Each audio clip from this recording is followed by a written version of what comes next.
Hello and welcome. I'm Ben Justman with the Sarpy County Museum, and today we will be interviewing former Mayor Inez Boyd. Welcome. Thank you. So just for the record, tell us your name. Inez Boyd. Okay. And when and where were you born? I was born in Kansas. The birth certificate says Bonner Springs, but I actually was born in my grandmother's house, which is not in Bonner, it's outside, but we don't haggle about that. And I was one of those delightful babies that arrived during the Depression. Okay. And my dad was not too thrilled because I was supposed to be a boy. Didn't happen. Well, tell me a little bit about your parents then. My parents, they were living on they rented a farm at that point in time, and I can remember being on the farm, and they raised crops, and then at one point in time in the Depression, Dad couldn't pay the rent, and so we had to leave, and we went to my grandparents' house. And I spent the next years till I was about 13 or 14 with my grandparents. Where do they live? They just lived right up the road. Okay. And when Dad quit farming, then he found other jobs, and my grandparents owned the little grocery store that was on the corner down where the intersection was. And that facility burned, and my dad and his brother-in-law and everybody, they pitched in and they rebuilt the store. So I'm a product of a mom-pop grocery store too. And that's where I kind of learned a little bit about how working with customers. Okay. So you mentioned your parents and your grandparents. Tell me a little bit about your ancestry, going back even further. My grandfather was brought over from England as a baby, and we cannot trace any more than that.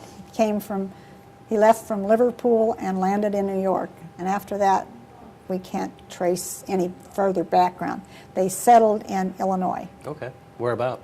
Do you recall? Alton. Alton, Illinois. All right. And this would have been around 18... Don't ask me. Okay. Well, you kind of touched upon it already, but tell me a little bit about the house you grew up in. Any siblings?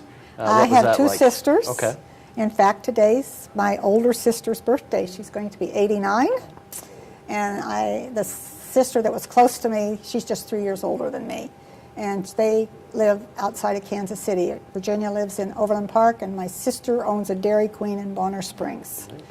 And so if you're ever in Bonner Springs, you're supposed to stop at the Dairy Queen. Do you go down there often then? Weather permitting. Okay.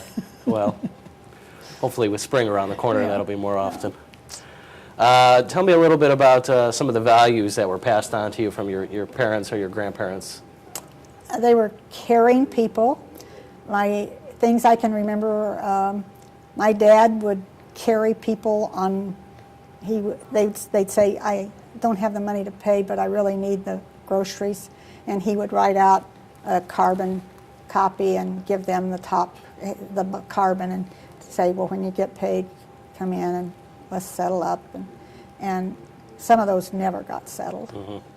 When they left the store, there were still some of those receipt books. We lived right by the railroad, and there were hobos on the railroad, and they would stop because they knew the store was there, and they would ask if they had some food. Dad would always give them food. And my mother helped with when we were in 4-H, she did a lot of things with 4-H. She taught us to be caring and wanting to help people at Christmas time, and we would put baskets together out of the fruit and stuff that was in the store and deliver them. She was also appointed by Franklin Delano Roosevelt as the postmaster. And so it was a little fourth-class post office.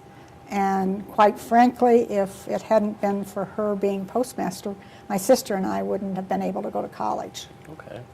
So you're a Kansas farm girl. I really grew up more with the grocery store than the farm, because Grandma and Grandpa didn't farm. They just lived there. And so that's what, and I am a Kansas person, and I wear my purple because I graduated from K-State University. And out of our family of 5, my husband, that's where I met my husband, was at K-State the first week of school. And my sister and my 2 daughters all graduated from K-State. So we do wear purple. What did you major in? I'd majored in home economics and education. Okay. And my husband told me I didn't use my degree. Just going back to childhood memories, tell me about what you did for fun. How did you make your own fun, or did you not have to make your own fun? On the grandparents' property, they always had a swing in the front yard for us, and we had a creek that ran through the property, and so we would go up and play in the creek in the water, and we would make mud pies and do all kinds of stuff there. We could go up in the hayloft of the barn and just hang out and yell and scream all we wanted to, because it wouldn't bother grandmother when we were up there. So, going back then, jumping back to the college years, tell me about how you met your husband. You said it was the first week. my sister was there already at K-State, and the fellow she was dating had a fraternity brother, and they decided that's who I should be introduced to that fraternity brother, and we went to a football game. And football games at K-State, when we were there, were social activities, because K-State never won a game, I don't believe. Has that changed? Yes. Okay. Tell me a little bit more about your time at K-State. You spent 4 years there. After graduating, I graduated a semester ahead of Jim, and I really couldn't find a job. But then I got a job and was hired at the Bonner Springs Rural High, teaching home economics, and I was there. And then Jim went in the Air Force at that point in time, and then so he was in training, and then I finished my first year and went out. We were out in California then. How long did you spend in California? We spent 3 years there. So was the Air Force how you and your husband found your way to Bellevue? No, he wanted to buy a practice for veterinary medicine, and he looked around, and we settled in Plattsmouth in 1961, and he had a large animal practice with some pet care, and he discovered that Bellevue didn't have a veterinarian because people were coming down to see him. And so in '63, he bought the property at 407 West Mission, and in '66, we moved here. And he went full-time and sold the practice in Plattsmouth to another person. And so that '66 is when we moved here. Okay. Pet owners yourself? Always, Okay. always. So was the Air Force, how did he get involved in veterinary medicine? It's his degree, Okay. And that's what he did in the Air Force and as that's well? what he did in the Air Force. Okay, wow. Neat. He worked with the sentry dogs, and he did some treatment for that the personnel might bring their dog in at certain hours. But he also did some public health inspections. Sure. So you moved to Bellevue then in '66. Tell me about your first home here, which might be your current home? No. No, okay. Well, then tell me about First your home first is on 1416 Fairfax. It's Okay. one block from Birchcrest School. Sure. It was big enough for us, though, and everything was fine. We spent 25 years there. The kids went to Birchcrest, then they went to Logan, and then they graduated from Bellevue. Well, my daughter graduated from Bellevue High School. And then the other two graduated from Bellevue East. Same building, but things had changed. Tell me, how many, 3 children then? Yes, Okay. we have, our oldest is a daughter. Vicki graduated from Bellevue East. She went to K-State. She got degrees from UNO, and she's now a student advisor at Missouri University at Columbia. And our middle child is Curtis, and he is a occupational therapist. He's now living in Albuquerque, New Mexico. He has 2 boys, and they're arriving tomorrow. Wow. And the youngest is Kristen, and she went to Kearney and then finished up at K-State with a master's degree in landscape architecture. And she lives northwest of Chicago. Okay. And she has a son that's graduating in May and will be heading off to college next year, and a daughter who will go up and be a senior next year. Well, the question I'm eager to ask, Kara, is how you went from a home economics teacher to mayor of the 3rd largest city in Nebraska. We moved here, and the kids were in Birchcrest School. I got involved. I was in the Bellevue Junior Women's Club. I was in PTA. I was in Girl Scouts. I had a Cub Scout den for a while. I was just active in all those activities, and that's when the city was going to make Galvin a 4-lane street there in front of the school, and they weren't going to put up any lights for the kids to get across, etc. And so I was the safety chairman, and so we put a little bit of political pressure on the council, and lo and behold, we have an overpass for the kids to walk on. I think we may even have some photographs here of them installing that. Yeah. It's pretty neat to see it. Yeah. So you kind of built a foundation, and the next step would have been... Somebody suggested that, why don't you run for council? And I said, I'm not real sure. And then the more I thought about it, why not? And I ran, and the first term I ran, and I got elected. And so that was 10 years on the city council before I decided I wanted to be mayor. I know you're the first woman mayor here in Bellevue, quite the trendsetter. Were you the first woman on the city council? I'm not sure. Not sure, okay. That would be interesting to look up. I'll have to take a look in the old I would newspapers. imagine I might be, because it was a smaller council when the town was smaller, and as usual, the men were the ones that were involved in the politics. Well, during those 10 years as a city council member, tell me about some of the accomplishments and activities during that time. Well, it was a 10-member council with Mayor Hayworth, Okay. and one of the big things that we did, and I don't think most people realized it, is that we did save the corridor for the expressway. And so we didn't let people build on in that corridor area. And if we hadn't done that, we wouldn't have got the expressway. That's been a while, and I can't remember all the things, but that was Hayworth Park was done. We moved the depot up here to by the museum. You know, it's been a long time. Well, what about as mayor then? That's Did more more. recent. Okay. Did more. We cut the ribbon on Expressway with Governor Nelson. We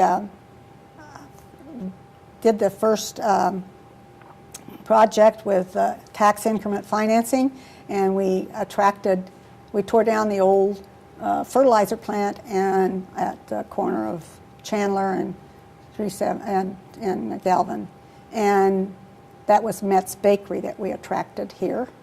And we annexed areas. I can remember cutting a lot of ribbons. The first senior citizen center was, we bought the property there across from City Hall, and that was, they were meeting in a school, and we got that finished for them.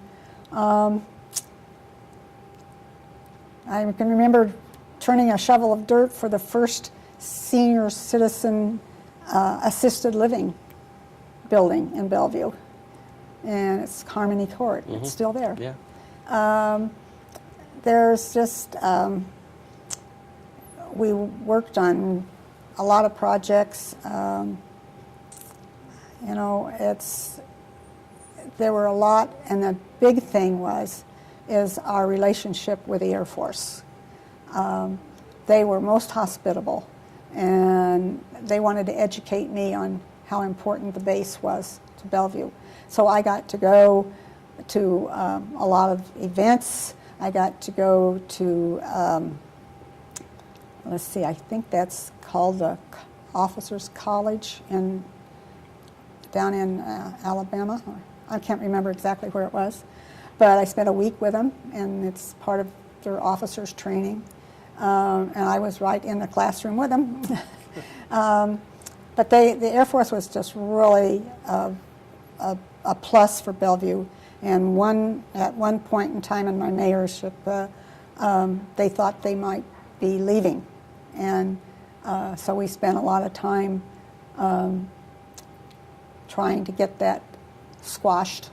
And the newspaper was saying, what are you going to do if the base closes and all that sort of stuff. And we did things that, we built the new training center for the fire station. And we've done a lot of small projects that, you know, people don't necessarily think were such a big deal, like the improvement of Betts Ditch. And, you know, that's not the thing that, you know, you want to cut a ribbon for, but it was something that was needed. And we supported the DARE program and the GREAT program. That was the first year in my term to do that in the schools. We annexed, and we became a city of 40,000 rather than 30,000. Mm-hmm. That's a big jump up. And it was because of Twin Creek, because we annexed that area out there, and that was another big step for us.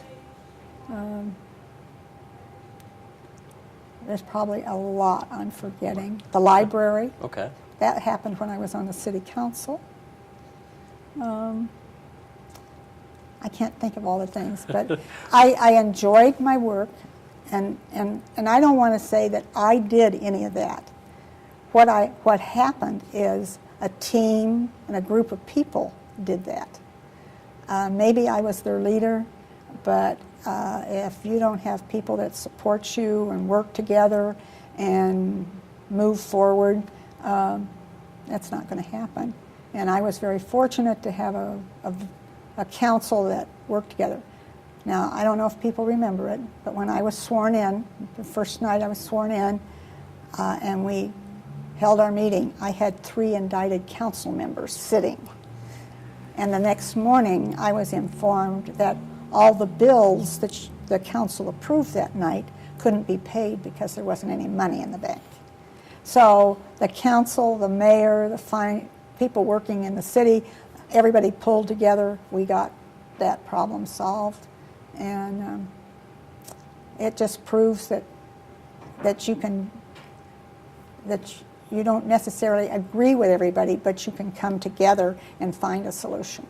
So from what year to year were you serving as mayor? 1986 to 1998. Okay, so several terms then? 3 terms. 3 terms, okay. 12 years. And then from serving time as mayor, you became a county commissioner? I took time off. Okay. I ran for the county commissioner in year 2000.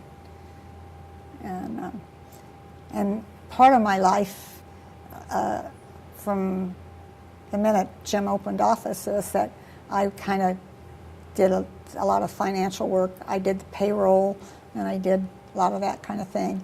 And so I stayed out. My husband was diagnosed with cancer in '98, and so I took 2 years off. Mm-hmm. And I was right back at it. I wanted to run again. And so it was the county board then. Okay. How did that differ from local city politics? Or did it? It does, because you meet weekly. Mm-hmm. Your responsibilities are for different kinds of projects. Such as, Bellevue doesn't have a jail, but the Sarpy County has a jail. Sarpy County has a lot of roads that they're in charge of, and things like that. The court system, we provide space for the court system. And it's a smaller group. It's 5 commissioners. It's really, I like it. I liked it because you met every week, and so you could study things, and because you could discuss it every week that you met, and you didn't have to make a real quick decision because you had that time. It's working with people like the NRD for flood control. It was working with the state for improvements in the roads. And while I was on the board, and I think I was president that year, we cut the ribbon on the new addition to the county courthouse. And so then they could take the old courthouse and rehab it for the court, really the court rooms and the judges' offices. And so that was a big step. Mm-hmm, definitely. Well, tell me, since '66 to today, what are some things in Bellevue that have stayed, or Sarpy County as a whole, that have stayed the same or changed over time that you recall? Grew a lot. And the mission of the Air Force has changed here. We used to have planes taking off with a lot, and we have less air traffic now than we had before. And I think more than anything is that Omaha has pushed west, and where we used to just think we could just drive up to the shopping center at 42nd and Center, well, no, that's not there. It's moved. Everything's moving west, where the population is moving. Bellevue's moving west. The school system is growing in numbers and buildings. I